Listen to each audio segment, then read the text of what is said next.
ایک گاؤں میں اکرم نام کا ایک لکڑہارا رہتا تھا۔ وہ روز صبح اپنی کلہاڑی لے کر قریب کے جنگل جاتا اور وہاں سے لکڑیاں کاٹ کر شہر میں بیچتا، اسی سے اس کے گھر کا خرچہ چلتا تھا۔ اس کی چھوٹی سی فیملی تھی جس میں اس کی بیوی سائرہ اور بیٹا علی شامل تھے۔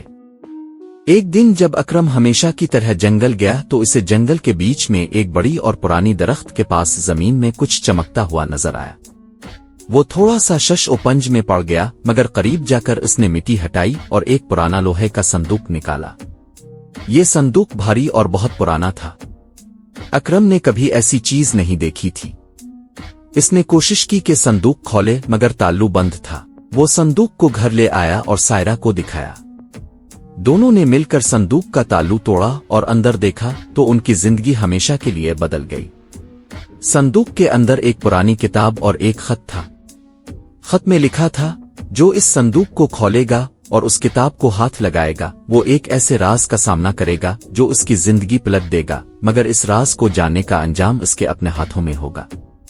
اکرم اور سائرہ نے کتاب کا پہلا صفحہ کھولا جس پر لکھا تھا کہ اس کتاب کو پڑھنے والے کو 3 راستے ملیں گے۔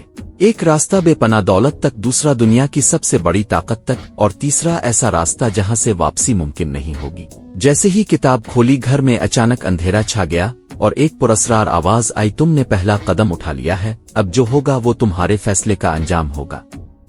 اس کے بعد اکرم کی زندگی میں عجیب و غریب مسائل آنے لگے۔ کبھی جنگل میں لکڑیاں کاٹتے وقت کلہاڑی غائب ہو جاتی، کبھی شہر میں لکڑی بیچنے پر پیسے نہیں ملتے۔ اکرم کو سمجھ نہیں آ رہا تھا کہ یہ سب کیوں ہو رہا ہے۔ آخرکار اکرم نے فیصلہ کیا کہ وہ صندوق کو واپس اسی جگہ لے جائے گا جہاں سے اسے اٹھایا تھا، مگر جب وہ وہاں پہنچا تو صندوق غائب تھا۔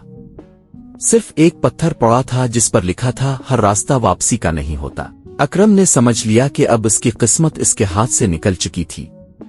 صندوق تو چلا گیا، مگر جو راز کھل گیا تھا وہ ہمیشہ اس کی زندگی کا حصہ بن چکا تھا۔ کیا تم اس راز کو جاننا چاہو گے؟